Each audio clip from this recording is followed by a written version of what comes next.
Plus pro में आपका स्वागत है। हम आपको मिलाने जा रहे हैं डॉक्टर मनोज सेठ जी के साथ, जो कि पिछले लंबे समय से ईएनटी की लोगों को सेवाएं अपनी दे रहे हैं।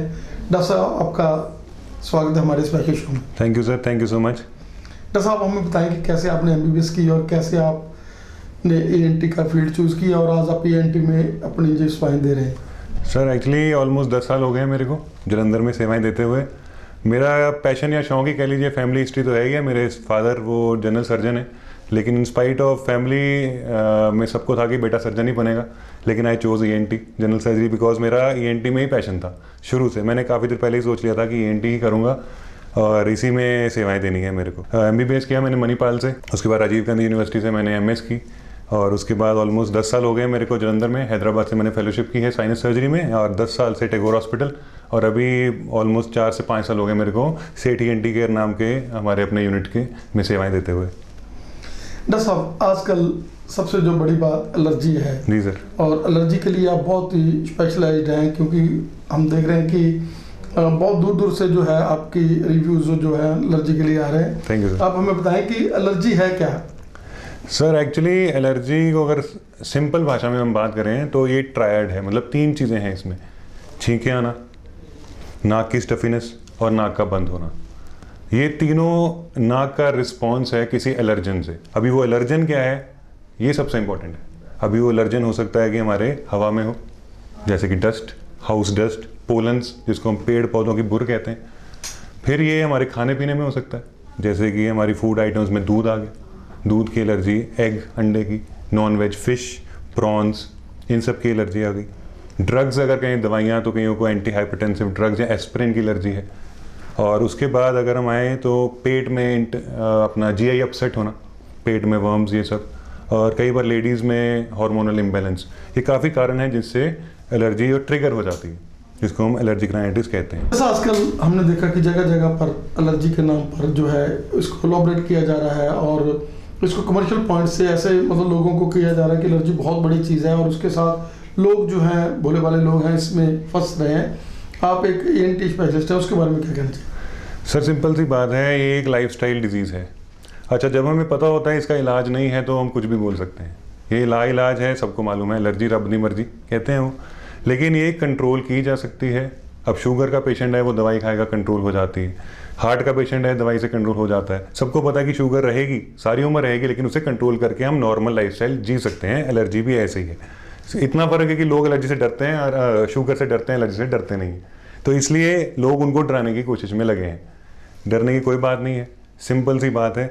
आपको अपना डायग्नोज प्रॉपर, अपनी ट्रीटमेंट प्रॉपर करानी चाहिए, डॉक्टर से सलाह लेनी चाहिए और अपने प्रिकॉशंस, मेन है प्रिकॉशंस। एलर्जी की दवाई लंबी समय तक चलेगी, आपको प्रिकॉशंस लेनी है, डस्ट से बचना है, आपको मॉइस्चर में सैलाबा जहाँ पे ज़्यादा हो वहाँ पे नहीं रहना, आपको अपने घर से अगर कुत्ता या बिल्ली रखी है उससे दूर रहना है, अपने पिलोज मैट्रेस जो है उनका ध्यान रखना है, एसी की सर्विस करानी है, उसमें फंगस है, उससे एलर्जी हो सकती है। सो बड़े कारण हैं, ये सारी कारण अपने दूर रखें, अपनी प्रिकॉशन अपना से ठीक रखें। और रही बात दवाइयों की, तो सिंपल सी दवाइयाँ हैं, कोई बड़े टेस्ट नहीं है। सिंपल 20 रुपए का एक टेस्ट रहता है जिसको IgE कहते हैं, और ये एब्सोल्यूट इओसिनोफिल काउंट।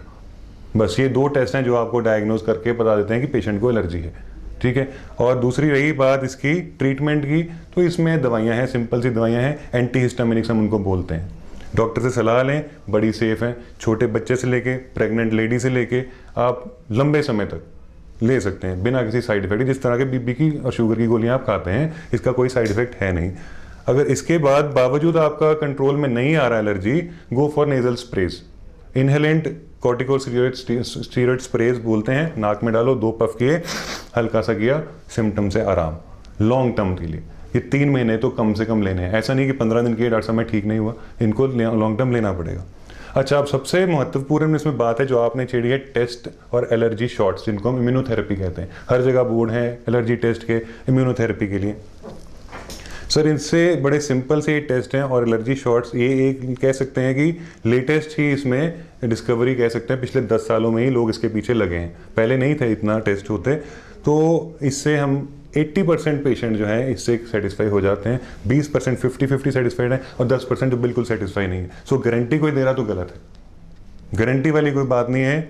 सिंपल गोलियां, simple sprays, at the last अगर आप किसी से फ़र्क नहीं पड़ता, गो फॉर इम्यूनोथेरेपी जिसकी हम बात कर रहे थे। तो ये सिंपल सा इंजेक्शन है, आपको जिस चीज़ से एलर्जी है उस चीज़ की दवाई बन के आती है। ये चाहे आप एलर्जी शॉट्स इंजेक्शन की फॉर्म में लें या सबलिंगुअल ड्रॉप्स की फॉर्म में लें। तो ये पहले महीने में, हफ्ते में एक, 2 हफ्ते में एक, महीने में इस तरह से शॉट्स लगते हैं। लेकिन वही बात है कि 100% रिजल्ट नहीं, 90% तक ये कवर कर सकते हैं, ठीक है। और लेकिन सबसे बार एंड ऑफ द डे मैं तो यही कहूँगा, precaution is always better than cure. Precaution लें, डस्ट से बचें, अपने कपड़े, अपना माहौल अपना साफ़ सुथरा रखें, एलर्जी आपको तंग नहीं करेगी। छोटे बच्चों की अगर बात करें तो उनके लिए ज़्यादा इंपॉर्टेंट है, इम्यूनिटी डेवलप नहीं हुई होती, स्कूल में जाते हैं, एलर्जी से ग्रस्त हैं, तो होता क्या है, उनको रेशे की प्रॉब्लम, जिससे गले में रेशा, हॉकिंग जिसको बोलते हैं, कानों में रेशा, सुनाई में प्रॉब्लम। अब बच्चा पीछे जा रहा है, पेरेंट्स कह रहे हैं जी ये बच्चा पढ़ता नहीं, पढ़ेगा कहाँ से, उसको सुनाई नहीं दे रहा, तो आप उसको एलर्जी को इग्नोर कर रहे हैं। तो छोटी उम्र से इसका इलाज करें। हालांकि एपिडेमियोलॉजी में 10 से 30 साल की मैक्सिमम एज ग्रुप है एलर्जी की, लेकिन अगर छोटी उम्र से इलाज करें तो ये बड़े आराम से बखूबी कंट्रोल आ जाता है। बच्चा भी अपना काम कर सकता है, एडल्ट्स में ऑफिस वर्क्स कम खराब नहीं होते, बंदा अपने काम पे जा सकता है, उसको कोई दिक्कत नहीं आती।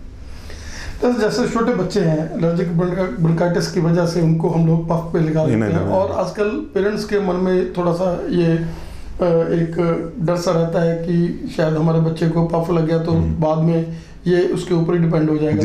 लेकिन आप क्या कहना चाहेंगे हमारे दर्शकों को देखकर? सर मैं साफ 2 लाइनों में ये ख़त्म ही करूँगा कि अगर मेरे बच्चे को ज़रूरत पड़े, मैं क्या चूज़ करूँगा, मैं टैबलेट चूज़ करूँगा या इन्हेलर चूज़ करूँगा। इसकी आप बात करें तो मैं इन्हेलर ही चूज़ करूँगा। इन्हेलर चूज़ इसलिए करूँगा बिकॉज वही बात जो मैंने कहा, नेज़ल स्प्रेज और वही इन्हेलर जो सिर्फ सांस की नाली में जाएंगे, अपना काम करेंगे, सांस के रास्ते बाहर आ जाएंगे। अगर मैं इतने छोटे बच्चे को स्टीरॉयड की गोलियाँ खिलाऊंगा तो आपको खुद समझदार हैं कि उसको कितने साइड इफ़ेक्ट्स होंगे, ठीक है। ये स्प्रेज, इनमें भी स्टीरॉयड है लेकिन वो खून में मिक्स नहीं हो रहा, वो अपने साइड इफ़ेक्ट्स नहीं दे रहा। तो लॉन्ग टर्म दे फिर क्या होगा, मैं बोलता हूँ लॉन्ग टर्म करो, अच्छा है, लॉन्ग टर्म दे रहे हैं, आपका डिजीज़ कंट्रोल में है, कल को बढ़ेगा नहीं, फ्लेयर अप नहीं होगा, बच्चा अपना नॉर्मल लाइफस्टाइल कर सकता है। सो बेटर है कि दवाइयों से दूर रहें, स्प्रेज आर ऑलवेज सेफ। तो सर नाक के केस में कौन कौन सी तकलीफें ज़्यादा आती? सर सबसे कॉमन अगर देखें तो चलो एलर्जी तो हमने बात की है, नाक की हड्डी बड़ी, नोज़ ब्लॉक, पेशेंट नाक बंद से हमेशा तकलीफ में रहता है। दूसरा, अगर हम इसी एलर्जी को नज़रअंदाज करें तो ये साइनस का रूप ले लेते हैं, जिसको हम क्रॉनिक साइनोसाइटिस बोलते हैं। सो क्रॉनिक साइनोसाइटिस, अभी यही रेशा जो है एलर्जी का साइनसिस में इकट्ठा होना शुरू हो जाता है। साइनसिस क्या होते हैं, छोटे छोटे सेल्स हैं हमारे फेस में, ताकि हमारा फेस और स्कल हल्का रहे, हमारे फेस और स्कल हैवी नहीं रहे, हमारी आंखें हल्की रहे, सिर हल्का रहे। तो ये frontal sinus, maxillary, sphenoid, ethmoid इनको बोलते हैं। तो ये सारा रेशा वहाँ पे इकट्ठा होना शुरू हो जाता है, और जब एक बार रेशा इकट्ठा हो गया और उनकी रेशा की नालियाँ बंद हो गई तो उसमें इन्फेक्शन आना शुरू हो जाता है। तो पेशेंट बोलता है डॉक्टर साहब पहले तो मुझे छींके जुकाम था, अभी मेरे को सिर भारी रहता है, अभी मेरे को आंखों से पानी आता है, मेरे को जो स्पूटम गले में रेशा गिरता है वो पीले रंग का गाढ़ा रेशा है, कभी कभी मुझे बुखार भी रहता है। और अगर ये सिम्टम उसके लगातार ऑलमोस्ट 12 हफ्ते तक चलते रहें तो हम उसको साइनोसाइटिस बोलते हैं, क्रॉनिक साइनोसाइटिस। और ये फिर थोड़ा सा ट्रीट करना मुश्किल हो जाता है, क्योंकि इसमें हमें फिर देखना है कि पेशेंट दवाइयों को रिस्पॉन्ड कर रहा है कि नहीं। अगर कर रहा है तो अच्छी बात है, अगर नहीं कर रहा तो फिर वही पेशेंट सर्जरी के लिए जाता है। सर्जरी हम तब करते हैं जब पेशेंट नॉर्मल मेडिकल जो हम ट्रीटमेंट है उससे इलाज, उसका इम्प्रूवमेंट नहीं आ रहा, तो फिर हम सर्जरी की सोचते हैं। तो यू मीन टू से कि साइनसिस भी है तो मतलब इलाज योग है ना, मतलब हाँ जी, इसका भी आपके पास कारगर उपाय है? सर अगर सर्जरी को छोड़ें तो साइनसिस का वॉश करें, जैसे हम ब्रश करते हैं, हमारे दांत तो नहीं खराब लेकिन हम ब्रश तो करते हैं रोज़, तो ऐसे ही साइनसिस हैं। साइनसिस की हाइजीन इज़ वेरी इंपॉर्टेंट, जिसको हम कभी नज़रअंदाज करते हैं। हमारे बड़े भी करते थे, हम भी करते हैं, हम भी बच्चों को कभी नेज़ल हाइजीन के बारे में नहीं बताते, ओरल हाइजीन का सब बताते हैं। नेज़ल हाइजीन में क्या है, इसको वॉश किया जाए। सिंपल क्या करना है, पानी, फिल्टर वाला पानी लें, थोड़ा कोसा पानी ले लें, उसमें 2 चुटकी नमक डाल लें, 1 चुटकी मीठा सोडा डाल लें, उसको हिलाएं और जाएं सिंक में खड़े हुए और वॉश करें बॉटल के साथ। कई बार जल नीति के लिए वो ट्यूब्स आती हैं, जल नीति के लिए बॉटल आती है, उससे वॉश करें, तो सारा कचरा, एलर्जेंस, रेशा, आपके साइनसिस जो हैं क्लियर हो जाते हैं, आपका नाक फ्रेश हो जाता है, आप इन चीज़ से बचे रहते हैं। तो बेसिक साइनसाइटिस और एलर्जी से बचने के लिए नेज़ल हाइजीन है, जिसको हमेशा ही नज़रअंदाज किया गया है। किसी ने नहीं सिखाया हमें ब्रश करना तो हमारे पेरेंट्स ने सिखाया, लेकिन नेज़ल वॉश करना किसने सिखाया? तो अगर ये प्राणायाम से हम लोग जैसे अनुलोम विलोम करते हैं और क्रियाएं करते हैं श्वास की, तो उससे भी ये चीज़ें कारगर हो सकती हैं? सर एक्चुअली अगर हम इनकी बात करें तो मैं ये कहता हूँ कि अगर नॉर्मल साइनसिस हैं तो आप कर लें तो ठीक है। सांस तब लें जब उसमें आवाज़ ना आए। हम दोनों सांस ले रहे हैं तो हमारे सांस की आवाज़ हम दोनों को नहीं सुनाई दे रही, लेकिन अगर हम ये खींच रहे हैं, छोड़ रहे हैं, आप मेरी आवाज़ सुनाई दे रही है आपको, तो ये एक तरह का रेजिस्टेंस है। अब मैं स्किन को स्क्रैच कर रहा हूँ तो क्या होगा, थोड़ी देर में लाल हो जाएगी, नहीं छोड़ूंगा तो अल्सर हो जाएंगे। सेम हेयर, अंदर की स्किन है, हम इसको म्यूकोजा बोलते हैं, बड़ी सेंसिटिव स्किन है, अगर हम उसे खींचेंगे तो क्या होगा, हवा जो है लग के जा रही है, उसको स्क्रैच करती हुई जा रही है, तो उसके ऊपर क्या होगा, अल्सर्स होंगे, अल्सर्स होंगे तो इन्फेक्शन होगी। तो मेरा तो मानना ये है कि जल नीति, इसको हम अभी बात करें उसको जल नीति ही बोलते हैं। तो मेरा, हाँ जी, तो मेरा ये मानना है कि ये सब जो एक्सरसाइजेज हैं उनसे बेटर जल नीति ही है। इनको वॉश करें, इनको फ्रेश रखें, बाकी ये खींचने वाला काम ना करें बिकॉज खींचने से एक बार एलर्जेंस भी साथ में जाते हैं अंदर, आसपास की एलर्जी भी अंदर चले जाती है। लेकिन in the morning in the fresh air and sir ठीक है, आप कर सकते हैं in the morning in the fresh air, आप बिल्कुल सही हैं, लेकिन आई थिंक सो कि washing is the best solution, इनको साफ रखना। जैसा उसके साथ साथ जैसे कान के पर्दे पाड़ जाना, पहले तो इस चीज के लिए बहुत बड़ा होता है, कान का पर्दा पाड़ गया तो बस भी अगले को सुनाई नहीं देगा। लेकिन आजकल आपने बड़ी इनको भी जो है ब्लडलेस सर्जरीज ऐसी आ गई हैं और एक दिन में ही आप लोग बिना कोई टाइम गवाए डे केयर सर्जरी। हाँ जी, हाँ जी सर, कान का पर्दा देखिए, जरूरी नहीं है कि कान का पर्दा फट गया तो पेशेंट को सुनाई नहीं देगा, ये तो उसको डराने वाली बात होगी। ठीक है, थोड़ा बहुत सुनाई में फ़र्क पड़ता है, लेकिन कान का पर्दा जब फट गया है, डिपेंड करता है कि परफोरेशन, जिसको हम सुराख बोलते हैं, उसका साइज़ कितना है। छोटी परफोरेशन, कई बार ट्रोमेटिक, किसी से लड़ाई हो गई, किसी ने मार दिया तो परफोरेशन। इन्फेक्शन में जो हम एलर्जी की बात कर रहे थे, बच्चों में इन्फेक्शन, यहाँ से स्टेशन ट्यूब बोलते हैं, कान में पहुँच गई, कान के अंदर इन्फेक्शन हुआ और पर्दा गल गया, इन्फेक्टिव कॉज इसको बोलते हैं। तो ये सारे रीजंस हैं कि पर्दा फट जाता है। छोटी परफोरेशन है, मेरा प्रोटोकॉल है कि वेट एंड वॉच, दवाई करके देखें। ठीक है, कई बार पर्दा, छोटी परफोरेशन अपने आप ग्रो हो जाती है 3 से 4 हफ्ते में। हाँ, बहुत बड़ा परफोरेशन है फिर तो सर्जरी ही इसका एक उपाय है। सर्जरी आजकल कोई बड़ी सर्जरी नहीं है, डे केयर सर्जरी बोलते हैं, यहाँ पर टेम्पोरल एस्फीशिया बोलते हैं, यहाँ से हमने ग्राफ्ट लेना है और वो हमने कान में डाल देना, तो एक सिंपल सी सर्जरी से हील हो जाता है। और डॉक्टर साहब, सेट में जो आपने अभी सेवाएं अपने दे रहे हैं, इसमें क्या फैसिलिटीज अवेलेबल है आपके पास? सर हमारे पास नॉर्मल ओपीडी तो हम देखते हैं, सुबह शाम की है हमारी ओपीडी, और उसके अलावा ऑडियोमेट्री, ऑडियोलॉजिकल टेस्ट सारे, कान के टेस्ट सारे हैं। एलर्जी जैसे हमारी बात हुई है, एलर्जी के टेस्ट वो हम ज़्यादा करते हैं। नॉर्मल एंडोस्कोपी जिसको बोलते हैं, नेज़ल एंडोस्कोपी, लेरिंगोस्कोपी, गले की एंडोस्कोपी और ओटोस्कोपीज, ये सब हमारी बेसिक टेस्ट और एंडोस्कोपीज हम सारे यहाँ करते हैं। हाँ, ऑपरेशन नहीं करते, ऑपरेशन अभी हमने स्टार्ट नहीं की। डॉक्टर साहब, आज का जो लाइफस्टाइल है जिससे हम लोग सिगरेट हो चुके हैं और जंक फूड्स के ऊपर ज़्यादा हमारा धारणा है, तो ऐसी स्थिति में आपका क्या मैसेज रहेगा हमारे देखने वाले दर्शकों को? ईएनटी के लिए किस चीज़ की हमें, कैसी हमें लाइफस्टाइल जो है वो बनानी चाहिए जिससे हम लोग इजी? सर जंक फूड की अगर बात करें तो मैं तो शुरू से अगेंस्ट हूँ जंक फूड के। आज हम एलर्जी की दुनिया में रह रहे हैं, देखा जाए तो। हाँ, तो एलर्जी में सबसे बड़ा हाथ है जंक फूड का।